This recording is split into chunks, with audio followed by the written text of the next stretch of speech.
Entonces, a mí, por supuesto, me tildan de explotador porque yo recomiendo no fijar salarios mínimos, ¿no? Y sigo recomendando eso. ¿Por qué? Porque la agricultura exportadora va a pagar muy por encima de eso y lo que estamos haciendo es afectando a los pequeños empresarios del sector que no pueden con los salarios Si pudieras mínimos. cambiar una ley, ¿cuál cambiarías? La Ley General del Trabajo, que ha generado la mayor informalidad, la más cruel informalidad y precariedad en el trabajo peruano. Yo lo haría flexible, casi tal cual la ley, el régimen laboral agrario.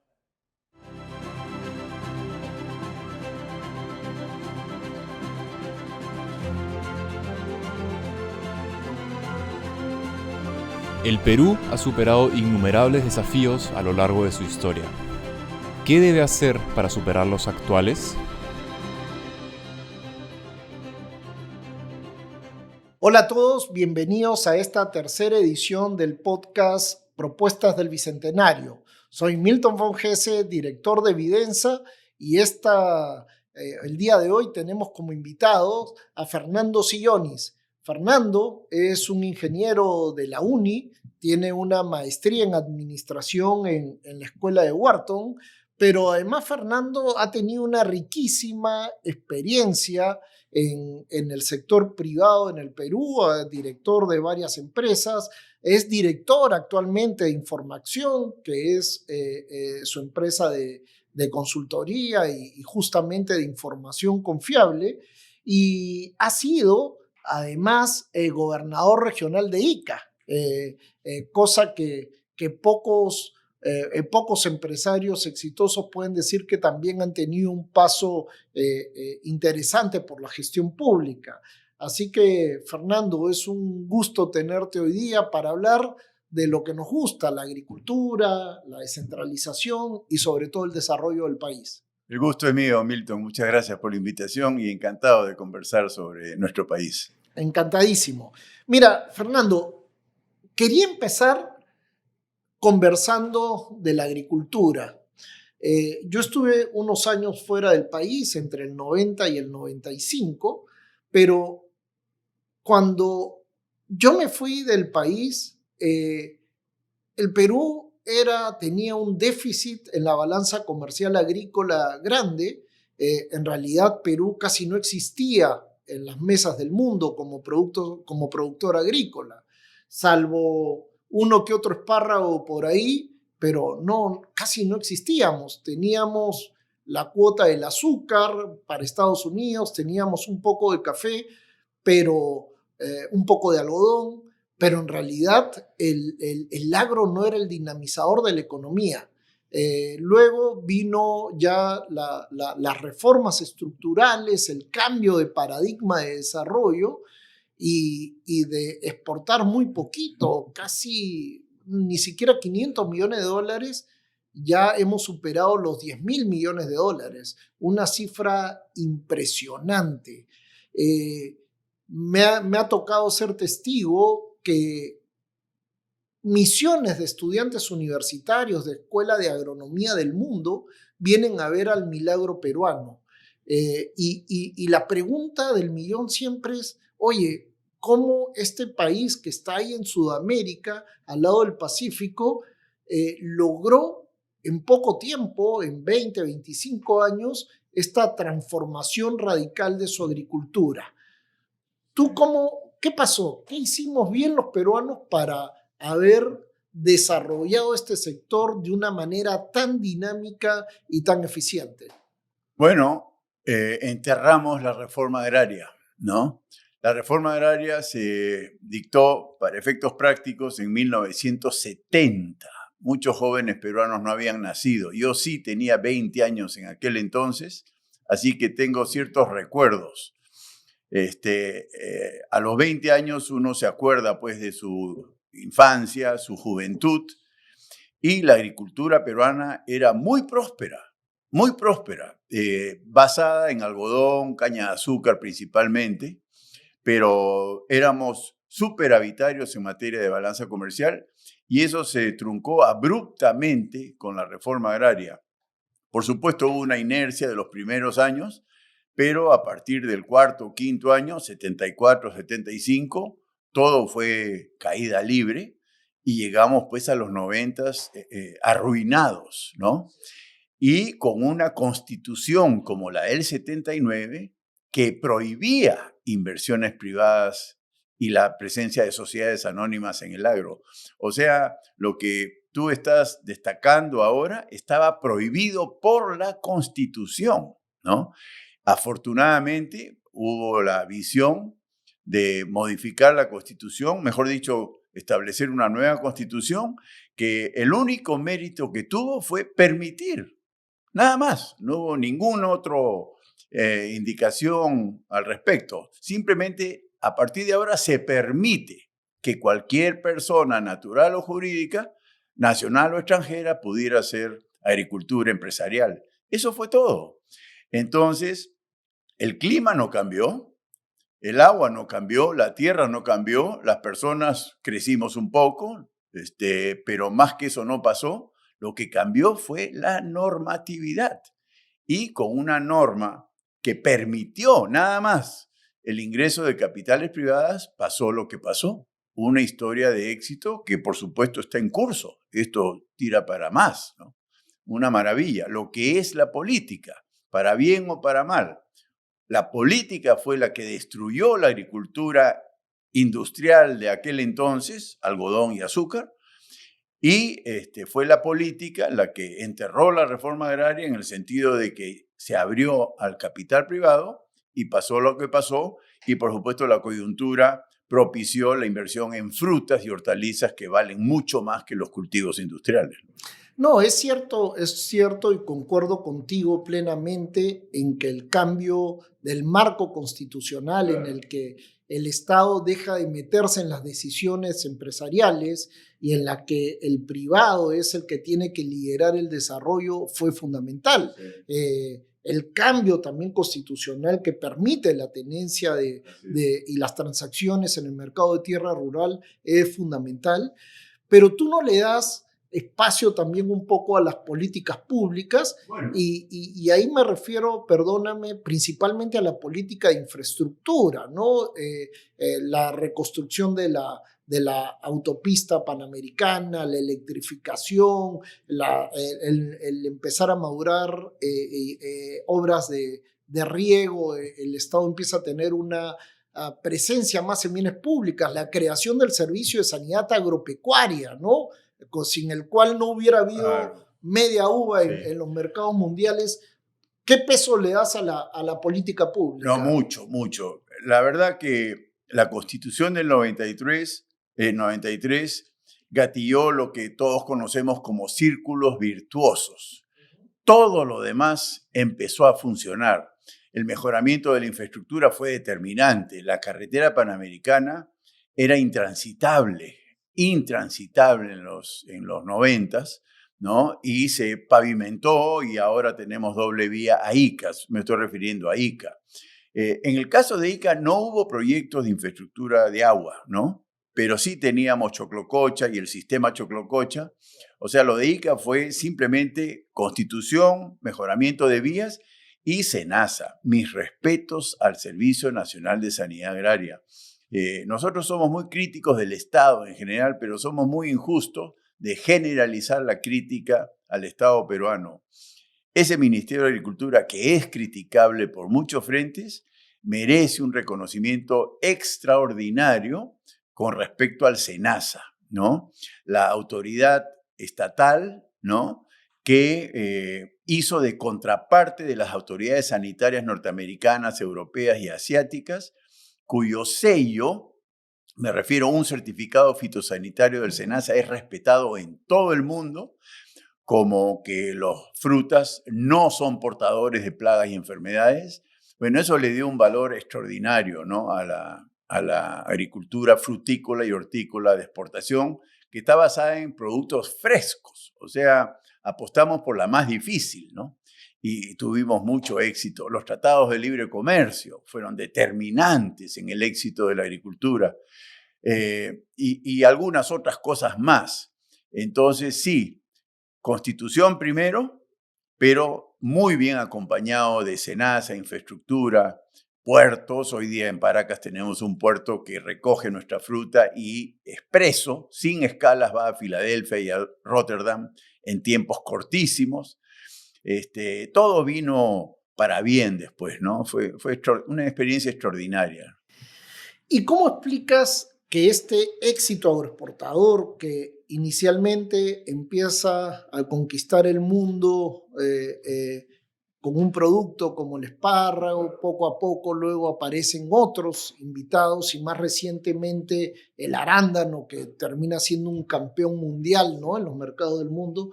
¿Cómo explicas que de ser intrascendentes en el mercado del mundo, de los mercados mundiales, a ser sinónimo de calidad de los productos frescos peruanos en las mesas internacionales? ¿Cómo explicas que hace 5 años empieza toda una corriente en la que además presentan a la agricultura moderna, empresarial, agroexportadoras, como algo que en lugar de generarle un bien a la sociedad, le genera algo malo o negativo? Y se dan distintos hechos como ataques a predios, modificaciones legislativas que afectan el marco normativo del sector. ¿Cómo explicas eso? ¿Qué pasó? No, hay esta cosa ideológica, hay envidias, hay rencores y también hay intereses, ¿no? Yo he llegado a la conclusión de que hay gente, y que no es poca, que lucra con la pobreza, lucra con el caos, ¿no? La política corrupta lucra con la pobreza. Ellos pueden ir a una audiencia de gente pobre y ofrecer cualquier cosa y van a obtener votos. El narcotráfico es la típica actividad que necesita de pobreza y de caos, sobre todo estatal, ¿no? Para que no haya control, ¿no? Toda la economía ilegal, la minería ilegal, la tala ilegal, celebra el caos y celebra la pobreza, ¿no? Entonces, esto denota que no son pocos, porque realmente todos los argumentos que se esgrimieron para bloquear la carretera panamericana en diciembre del 2020 fueron mentira, fueron falsos, ¿no? Sueldos de hambre en Ica, es imposible reclutar a nadie por mínimamente el doble del salario mínimo legal, o triple, ¿no? El mercado es tal que la demanda de trabajadores hace que las remuneraciones, repito, dupliquen o tripliquen los salarios legales, ¿no? Entonces, es mentira. Este éxito que estamos comentando contigo en este instante no es un éxito de exportaciones de 10.000 millones de dólares. Ese es un decir. Es un éxito social, sobre todo social, ¿no?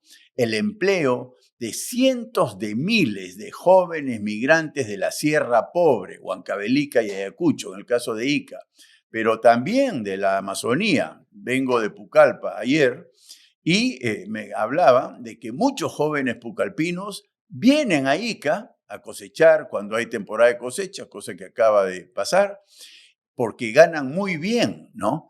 Entonces, eso es por el lado laboral. Ica ostenta el primer lugar del ranking nacional en materia de empleo adecuado, según INCORE, el Índice de Competitividad Regional. Ica es una de las regiones con mayor formalidad del empleo, empleo mejor educado. Entonces, ¿de dónde sale esto? De las empresas agroexplotadoras, ¿no? Que no cumplen con las formalidades del caso, que tienen a los trabajadores hambrientos. Es mentira, ¿no? Pero así es pues la ideología, ¿no? Así es, eso es pues Hugo Chávez, eso es Nicolás Maduro, eso es Fidel Castro, eso es Ortega, eso fue Cristina Kirchner, ¿no? Y eso fue Castillo y eso fue el mismo Vizcarra y varios otros, ¿no? Entonces es un tema ideológico. Y la academia está metida, parte de la academia, siempre hay excepciones en todo lo que voy a decir, pero la prensa, la academia, la política y el chantaje dirigencial, ¿no? Hay muchos, en Ica, digamos, los que bloquean carreteras, los dirigentes se forran en dinero, ¿no? Ellos chantajean a las pequeñas bodegas y le dicen, cierra, si abres, me tienes que pagar 5.000 soles, ¿no? Y así estuvieron chantajeando. En la cola de los vehículos atracados en el taco, digamos, del bloqueo, todas las tardes iban los vándalos a pedir dinero a los transportistas. Y si no le dabas 40 soles si eras camionero y 20 soles si eras automóvil, te rompían el carro, ¿no? Así de descarada es el chantaje. No es una protesta social válida, es una protesta ideológica absolutamente distorsionada, donde caen desde presidentes de la República y, por supuesto, muchos periodistas y académicos, ¿no? ¿Y qué hacemos para no perder este ímpetu del sector, este dinamismo? Tú has anotado correctamente que esto no es, claro, si tú dices que el éxito se mide solamente con dólares que han entrado, claro, la población no lo entiende, pero hoy día el sector entre impuestos, entre puestos de trabajo formales, directos e indirectos, son 1 millón de personas, es el 20% del total del empleo formal del país, un sector que no existía hace 30 años. Entonces, ¿qué hacemos para no detener este dinamismo? ¿Qué debe hacer la autoridad para seguir adelante y no solamente que crezca ocupando áreas de desierto, sino cómo empieza a integrar más a esta agricultura, a esta otra agricultura más familiar, más minifundista, incluso hasta esta agricultura altoandina? ¿Qué hacemos? Es que siempre se transmite la impresión de que no están integradas, y es falso. La producción de palta andina en el año 2024 se ha duplicado. Palta de exportación cultivada en los valles interandinos de Ayacucho y Huancavelica. Ayacucho y Huancavelica, vecinas de Ica, son las que más han crecido en exportaciones de palta andina. Todos son pequeños parceleros que reciben asistencia de agroexportadoras iqueñas. El mango norteño es fundamentalmente de pequeña agricultura que recibe, por supuesto, asistencia técnica, no tanto de Linea, más sí de las empresas agroexportadoras, ¿no? El banano orgánico tiene mucho componente de pequeña agricultura. Cada vez más la granada, el espárrago también. Uva y arándano no, porque se requiere demasiada inversión, pero bueno, el tiempo va a jugar a favor de esto mientras se vayan capitalizando. Entonces, ese proceso ha empezado ya, ¿no? Y por eso yo soy crítico de rigidizar la legislación laboral agraria, subiendo, por ejemplo, los bonos beta y las remuneraciones mínimas vitales, porque los que se están formalizando, que no son las grandes empresas agroexportadoras que pagan, repito, 2, 3 veces el sueldo mínimo, sino más bien los pequeños, los hace más informales porque están al borde del cumplimiento de las normas. Entonces, a mí, por supuesto, me tildan de explotador porque yo recomiendo no fijar salarios mínimos, ¿no? Y sigo recomendando eso. ¿Por qué? Porque la agricultura exportadora va a pagar muy por encima de eso y lo que estamos haciendo es afectando a los pequeños empresarios del sector que no pueden con los salarios mínimos. Es lo mismo que pasa en Lima, por ejemplo, ¿no? Cada vez que subes el salario mínimo, informalizas. El que castigas es al pequeño empresario. El grande se adapta en 5 minutos y no lo necesita porque ya paga por ya pagamos mucho más. Simplemente subimos el mínimo y bajamos el bono y seguimos cumpliendo con la ley. El problema son los pequeños. De acuerdo. Ahora, déjame, en esta conversación hemos estado conversando del éxito agroexportador, del desarrollo rural, que además se manifiesta también no solamente en más empleo, sino también en disminución de pobreza rural. Claro, salvo el horror en la política de los últimos 4 o 5 años, este país ha sido muy exitoso y ejemplo del mundo en disminuir pobreza y pobreza rural. Lástima que ahora estamos retrocediendo. Pero, ¿dónde están? ¿Qué papel juega la descentralización en todo esto? Tú fuiste un gobernador regional de Ica. Además, la gente te recuerda con mucho cariño y yo específicamente recuerdo que en tu gestión los servicios públicos como los de salud mejoraron sustantivamente, pero ¿qué rol juega acá la descentralización, ya incluso yendo más allá de la agricultura, en temas de desarrollo? ¿Qué tenemos que corregir? ¿Por qué hoy día cuando conversas con un gobernador está tratando de ser alcalde en lugar de gobernador? Él no está pensando en el desarrollo, en el planeamiento territorial, está pensando en la pista y vereda, en la placita, en construir obra pública por aquí, por allá. ¿Cómo ves, cómo evalúas el proceso de descentralización y cómo ves que debería ser también el rol de las gobernaciones a futuro? Bueno, es un fracaso. Por los frutos los conoceréis. Los frutos son un fracaso. Y los frutos del fracaso se ven en los hospitales, se ven en las escuelas públicas, se ve en las viviendas, el agua potable, por ejemplo, y se ve en la inseguridad, ¿no? Yo diría que esas son las 4 grandes carencias que denotan el fracaso de la regionalización, pero también, en general, el fracaso del Estado peruano, ¿no? Del Estado peruano. Mucha corrupción, ¿no? La madre del cordero es corrupción. Nosotros lo demostramos. A mí me dio mucho gusto trabajar contigo como ministro y yo como gobernador. Nosotros corregimos la parte moral en los hospitales y eso fue el gatillador de los mejores servicios. Se cuadruplicaron las atenciones simplemente porque sancionamos a los médicos corruptos que abandonaban el hospital. Tan sencillo como eso. Y se cuadruplicaron las atenciones, desaparecieron las colas y todo fue para mejor. En el caso de la Dirección de Transportes, filmamos a la mafia de los brevetes que coimeaba en el otorgamiento de brevetes y, por supuesto, maltrataba a los postulantes, haciéndoles venir y, por supuesto, la gente tenía que ofrecer una coima para obtener legítimamente su brevete. Eso lo corregimos, se acabaron las coimas y se entregaban los brevetes a los 15 minutos del último examen, cosas así, ¿no? Entonces, lo que ha fallado en la regionalización y en el Estado peruano es el tema moral, ¿no? Es el tema moral y yo sí creo que el Estado peruano está diseñado para que accedan lo peor de lo peor, ¿no? Lo más corrupto tienen alfombra roja para llegar y además yo he vivido cómo he sido descartado de contiendas electorales por errores absolutamente intrascendentes, ¿no? Entonces, es un problema muy serio. Y yo aprovecho siempre este tipo de espacios para advertirle a los ciudadanos, que mayoritariamente son personas correctas, de que estamos en muy malas manos, ¿no?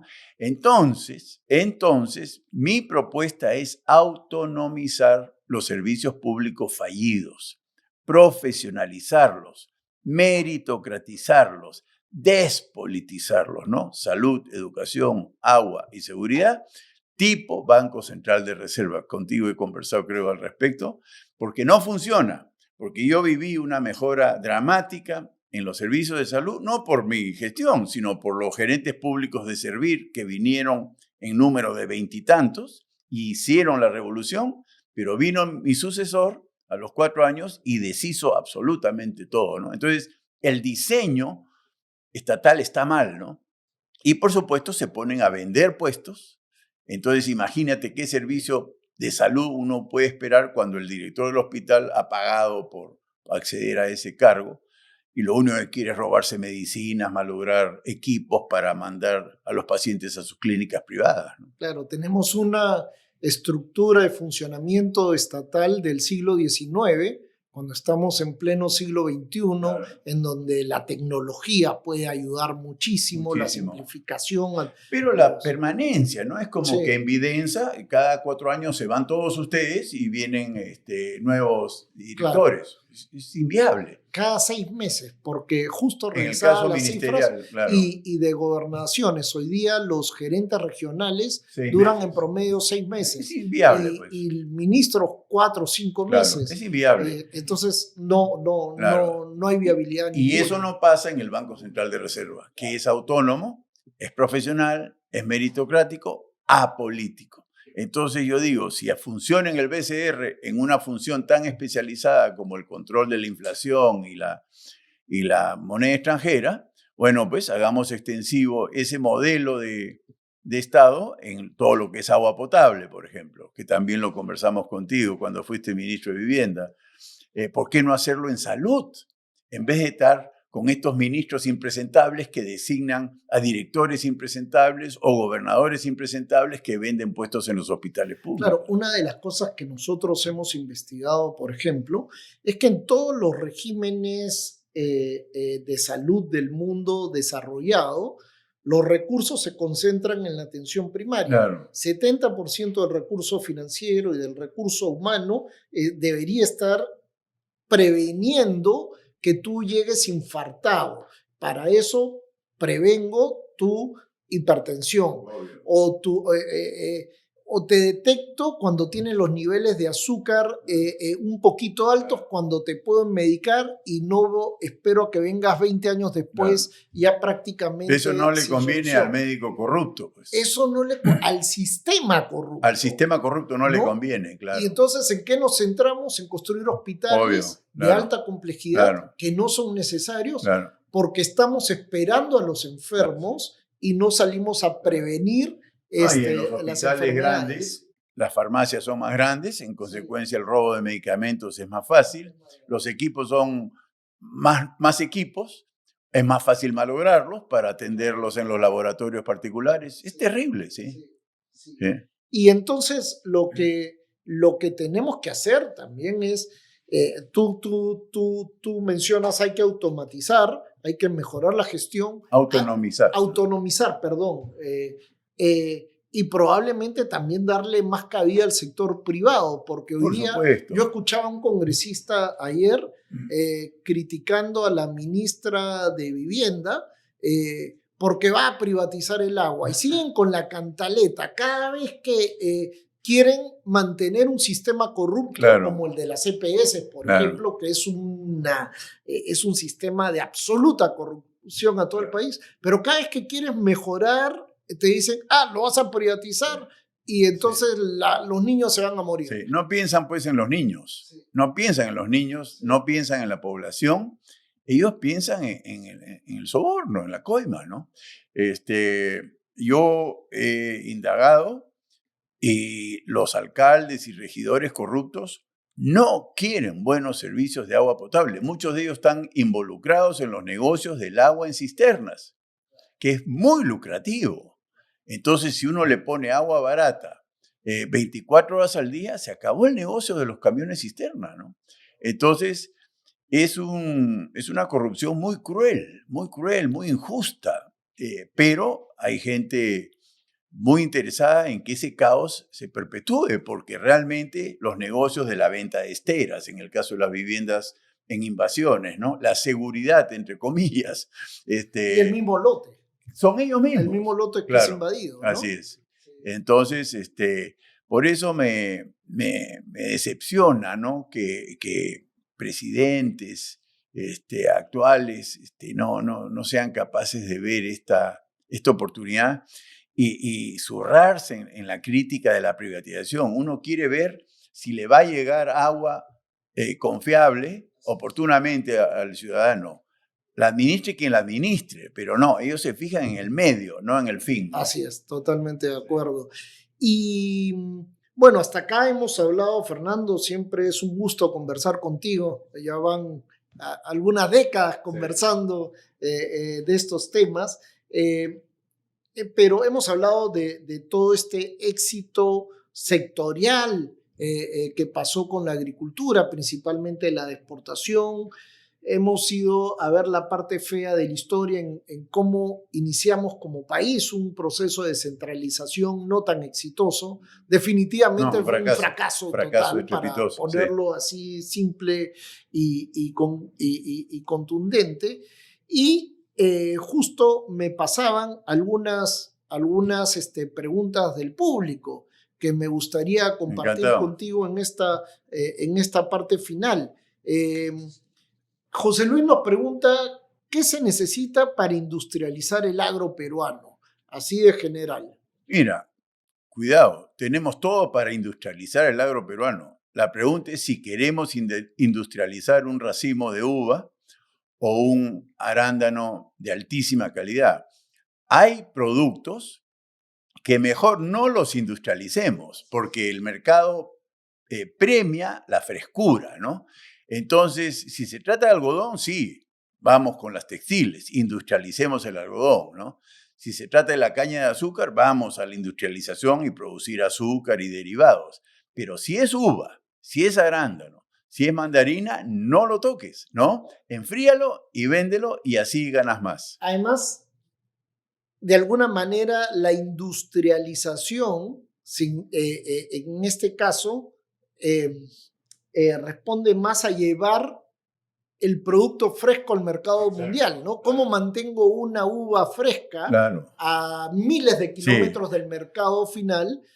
Un kilo de uva fresca tiene muchísimo más valor que un kilo de uva en conserva o de mermelada de uva, que es puro descarte. Aunque parezca mentira, porque en la universidad nos enseñaron exactamente al revés. Sí. No, de acuerdo, me parece genial poder además ilustrar. Pero nosotros estamos industrializando muchos productos, ¿no? Hay espárragos congelados, deshidratados, en conservas, alcachofas, pimientos, jugos. No, Perú está avanzando. Tenemos todo para industrializar lo que haya que industrializar. ¿Y qué industrializamos? La merma. O sea, la palta dañada, sí, la hacemos guacamole. Pero si está bonita, no la toques, véndela como tal. Vas a ganar más plata. Juan Collantes pregunta, ¿cómo se pueden fomentar la inclusión y el empoderamiento de los pequeños agricultores en el desarrollo agrícola del país? Bueno, como conversamos, ese proceso ya está en curso, pero yo estoy seguro que se puede acelerar, ¿no? Y yo sí creo que hay que generar confianza para que las empresas, yo soy uno de ellos, podamos financiar, por ejemplo, la tecnificación del riego de nuestros vecinos, ¿no? ICA es un libro abierto, ¿no? Tú tienes la mejor agricultura del mundo contigua a la peor agricultura del mundo, acequia de por medio. Tenemos el mismo clima, la misma agua, la misma gente, y uno produce $100,000 por hectárea y el otro 100 veces menos, ¿no? Entonces, yo sí quiero ver al sector financiando vecinos, y como somos tantos empresarios, si cada uno irradiara la tecnología a su vecindad, habría mucho integración, que es lo que él sugiere. De parte del Estado no es mucho lo que se tiene que hacer, sino del sector privado. Y este proceso, repito, ha empezado hace tiempo, ¿no? La palta está integrando, el banano está integrando, el mango está integrando, y poco a poco integraremos la uva y el arándano también. ¿Tú dirías que el reto pendiente desde la política pública es el agua? Mira, dejar que hayan inversiones privadas para guardar parte de las abundantísimas aguas de lluvia que tenemos y que botamos al mar, ¿no? ICA ha tenido, y todo el Perú ha tenido un año soñado en materia de agua. Y es algo como peruano nomás, ¿eh? Porque Chile está en sequía, Montevideo está en sequía y Ecuador y Colombia tienen racionamiento por falta de agua. Entonces, algo mágico tiene nuestro país, que aquí sí hay agua, ¿no? Sin embargo, no la estamos guardando, de Piura hasta Tacna, no la estamos guardando. Y lo que hay que hacer es fomentar inversiones privadas o públicas, como quieran, pero guardar agua, ¿no? Yo sí creo que la mayor carencia de la agricultura, sobre todo la pequeña agricultura, es agua en los estiajes. Ojo, hemos tenido mucha agua todos, pero ahora viene lo bueno. Y todos los años es la misma historia. De aquí a octubre no llueve. Entonces, los que tenemos agua, porque hemos hecho reservorios o pozos, la pasamos muy bien, porque nunca nos falta agua. Pero el que no tiene pozos o reservorios está fregado, baja mucho su productividad. Entonces sí, a mí me gusta la idea de que el Estado promueva inversiones en afianzamientos hídricos, ¿no? Bueno, Fernando, llegamos a la última parte, ahora sí, donde entramos una dinámica de preguntas rápidas, muy cortitas, 3. Déale, como decimos en el campo. Si pudieras convencer a todo el Perú de leer un libro, ¿qué libro ha causado impacto en ti, en tu vida, que le recomendarías al resto de peruanos que lo lean? A mí, la biografía de Winston Churchill, y no quiero ser guachafo, pero Winston Churchill dijo, la guerra es horrible, pero la esclavitud es peor. No caigamos en la esclavitud del Estado y de la corrupción. Hay que rebelarnos contra eso. La verdad que me fascinó la biografía de Winston Churchill. Y concuerdo contigo, es uno de mis personajes favoritos. Si pudieras cambiar una ley, ¿cuál cambiarías?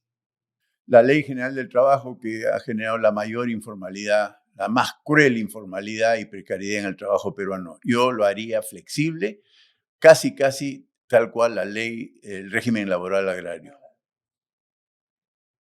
En el Perú, que somos además afines a lo que te voy a preguntar, ¿qué monumento le harías a alguien que no lo tiene ahora? ¿Quién crees que es poco reconocido en nuestra historia, que merecería esta distinción de tener su propio monumento y no lo tiene ahora? Los viejos agricultores, don Emilio Guimoye. Don Emilio Guimoye, a quien yo no conocí, pero he leído y sé que fue un agricultor chinchano que vendió sus tierras en Chincha para colonizar Bagua y fue expropiado por reforma agraria. Se hizo muy rico con la agricultura costeña y se hizo muy pobre después de la expropiación y realmente un peruano ejemplar. Emilio Guimoye, así se llamó. Muy bien, muy bien. Fernando, entonces, para despedirnos, ¿alguna reflexión final que te gustaría tener con nuestra audiencia? Que vamos a salir muy rápido de este entrampamiento, pero antes hay que salir de la corrupción en el Estado. Pero la velocidad con que vamos a salir es espectacular. Los precios de los minerales están más altos que nunca, las posibilidades agronómicas están intactas, la pesca peruana siempre va a dar mucho de bienestar, el turismo, la gastronomía, por supuesto el comercio, los peruanos en general, ¿no? Así que no perdamos el buen humor, seamos muy felices y la vamos a hacer. Eso. Muchísimas gracias, Fernando. Un placer como siempre. El placer es mío, gracias. Listo.